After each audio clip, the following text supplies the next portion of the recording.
అయ్యో! మురుగా మసిపూసి మరీ దింపారు గదయ్యా! మురుగన్ సార్ వాడు మళ్ళీ మేకులు దింపారు.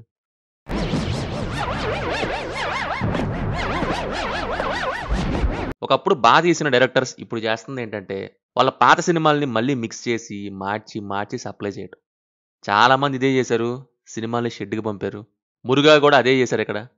'గజినీ' టైప్‌లో ఒక పాయింట్‌ని 'తుపాకీ' లాంటి ఒక సినిమాకి పెట్టి, 'మద్రాసి' పేరుతో 'తుపాకీ 2'లా తీద్దామని చెప్పి డమ్మీ తుపాకీ అక్కడ పెట్టారు. సరే పిల్లలు ఆడుకునేదైనా అనుకోవచ్చు. మరి సోపుతో చేసేది పెట్టారు చూడండి.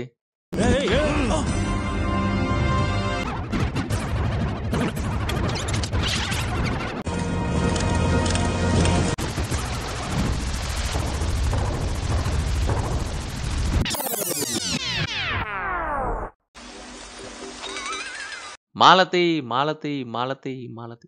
మధ్యలో అక్కడక్కడ Raghu, Virat, Chirag. Again Malathi, Malathi, Malathi. Raghu, Malathi, Raghu, Malathi. The end. అదే మద్రాసి. అసలు మద్రాసి ఎందుకు? మాలతి లవర్ ఆఫ్ రఘు అని పెట్టాల్సింది. మురుగానోలన్ ఫస్ట్ మేకు ఎక్కడ దించారంటే ప్లాట్ లేని దగ్గరే. మామూలు మేకు కాదు, ప్లాట్ లేని దగ్గర దించింది. సైకలాజికల్ పాయింట్ ఏదైతే ఉందో దానికి లవ్ స్టోరీ ఒకటి పెట్టి దాన్ని ఆ గన్ కల్చర్ అనే దాన్ని అతికించే ప్రయత్నం చేశారు చూడండి. ఇరిటేషన్ వచ్చింది థియేటర్‌లో. యాహ్! ఆ మాలతి రఘు గోలేంటి? ఆ మధ్యలో ఆ మెడికల్ థింగ్ ఇరికించిన వే ఏంటి అని. తుపాకీలోకి దారి తప్పిన గజిని వెతుక్కుంటూ వచ్చినట్టు ఉంటది. ఎందుకొచ్చావంటే దారి తప్పా అంటాడు. వస్తే వచ్చావు వెళ్ళిపో అంటే మాలతి అంటాడు. ఓకే. నీ మాలతియే అని అంటే మళ్ళీ మాలతి అంటాడు. జీరో ఎమోషనల్ కనెక్షన్ ఆ లవ్ స్టోరీలో అసలు. మొదట్లో హీరో ఇంట్రడక్షన్ దగ్గర మురుగదాస్ గారు మొదలెట్టడం బానే మొదలెట్టారు. రఘు ఎవరు అనే హాస్పిటల్ సీన్ దగ్గర వరకు ఒకలా వెళ్ళింది. ఇక ఫ్లాష్ బ్యాక్ ఎప్పుడైతే స్టార్ట్ అయ్యిందో ఇంట్రెస్ట్ అంతా పోయింది. పోలీసులు యూజ్ చేసుకోవాలని అనుకున్నప్పుడు హీరో ఎవరో తెలిసాక నా మైండ్లోకి వచ్చిన ఇమాజినేషన్ ఏంటంటే మెంటల్ తిక్క క్యారెక్టర్ సూపర్ ఎక్స్పీరియన్స్ ఇస్తాడనుకుంటే లవ్ పోర్షన్స్ స్టార్ట్ అయ్యి ఇంకా సినిమా ఏటేటో పోయి అంతా అస్సమైపోయింది. ఇంకా ఆ మిషన్ ఏమో సావే అన్నట్టయింది. ఫైర్ ఎలిగిస్తే గ్యాస్ ఫ్యాక్టరీ అంతా బ్లాస్ట్ అయిపోయేదానికి, అక్కడికొక మనిషిని పంపడం దేనికి? డ్రోన్స్ లాంటివి ఎన్ని లేవు. ఇంకా వర్కర్స్ దగ్గర లైటర్స్ ఉండవా? ఆపేస్తారా చెకింగ్ దగ్గర? మరి రఘు ఎలా తీసుకెళ్ళాడు లోపలికి? తీసుకెళ్ళినోడు ఎలిగించకుండా దొంగ పోలీస్ గేమ్ ఆడుతూ ఉంటాడు. మళ్ళీ మాలతి అంటాడు.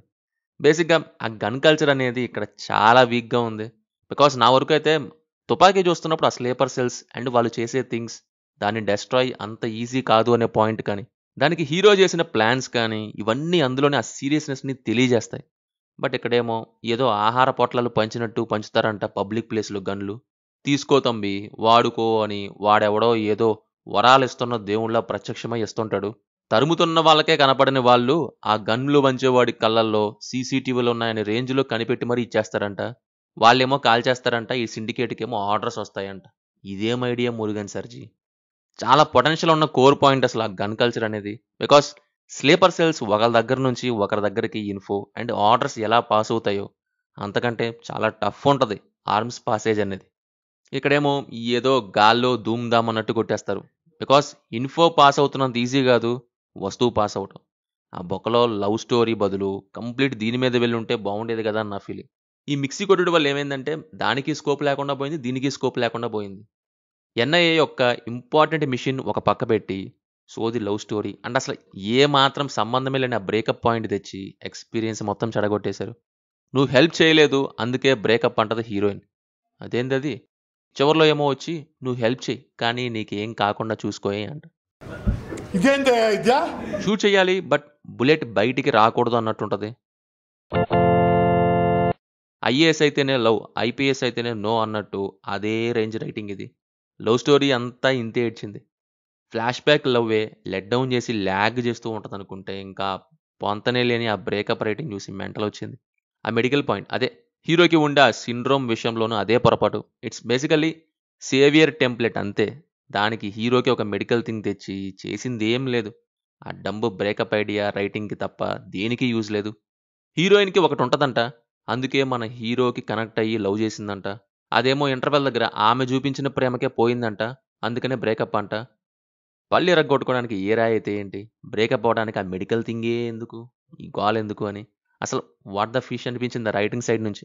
హెడ్ లేదు, తల లేదు, బాడీ లేదు, ఏం లేదు. Gun culture on the way అని చెప్పి మీరు రోడ్ల మీద కాల్చుకుంటారు ఏంటయ్యా అనేలా స్టార్ట్ అయ్యి ఇక సంబంధమే లేకుండా వెళ్తూ ఉంటుంది మూవీ అంతా. కన్వీనియంట్ రైటింగ్ మరీ పిచ్చ పీక్స్కి వెళ్ళిపోవటం ఎలాగా, సిచ్యువేషన్కి హీరో ఎలా డీల్ చేస్తాడు అనేలా ఉండాలి, కానీ హీరోని సిచ్యువేషన్స్కి తగ్గట్టు మార్చేస్తే ఎలా? డిజార్డర్ అంటారు, లవ్ స్టోరీ అంటారు. డిజార్డర్ వల్ల లవ్ అంటారు. అది క్యూర్ అవ్వాలి కదా అని క్యూర్ చేసి అదే డిజార్డర్ క్యూర్ అయింది, ఆ డిజార్డర్ లేదని బ్రేకప్ అంటారు.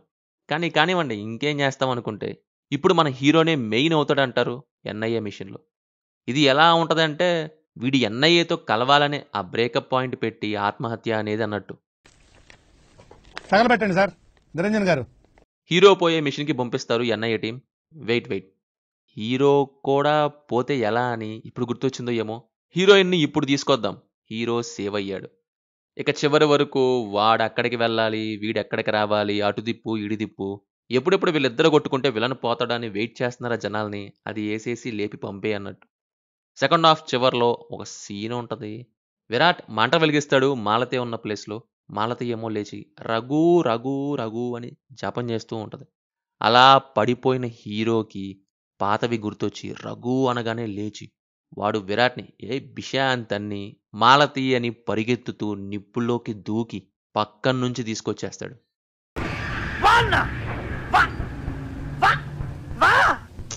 అలా కాదు మాలతి మేడం, మీ రఘు వచ్చి ఏం చేశాడు, పక్కన నిప్పు లేదని అటు తీసుకెళ్ళిపోయాడు. మీరు అటే వెళ్ళొచ్చు కదా, దానికి రఘు రఘు అని ఏదో పోయే లెవెల్లో అరుపులు ఎందుకు నాకు అర్థం కాలే. అండ్ హీరో అక్కడ తోసే పనిలో ఉంటాడు, విలన్ గాడేమో కోపంతో ఉంటాడు. ఏదో క్రికెట్ మ్యాచ్ చూస్తున్నామనేంతలా స్టేడియం మధ్యలోకి వచ్చి మరీ చూడాలా? ఒక కంటైనర్ వెనుక దాక్కొని చూస్తే సరిపోదా మాలతి? ఇంకా డెల్యూషన్ పెట్టి యానిమల్ ఇన్స్టింక్ట్ అంటూ సంబంధమే లేకుండా పెట్టేయటం, మెడిసిన్స్ లేకపోతే బీస్ట్ అవుతాడని ఇంకోటేదో, ఏది పడితే అది ఇలా అయిపోయింది. హీరో విలన్ క్లైమాక్స్లో స్టైల్గా యాక్షన్ చేసుకోవడానికి, విలన్స్ని స్టైల్గా చూపించడానికి తీసింది తప్ప ఇంకేం లేదు. దీంట్లో కూడా మళ్ళీ ఆ అతి కన్వీనియంట్ రైటింగ్. విలన్ ఒకరు కాదు ఇద్దరు ఉంటారంట. ఒకడు పోయే వరకు ఇంకోడు కోమలో ఉంటాడంట. అదేంటో వాడు పోగానే వీడు కోమ నుంచి వచ్చేస్తాడు.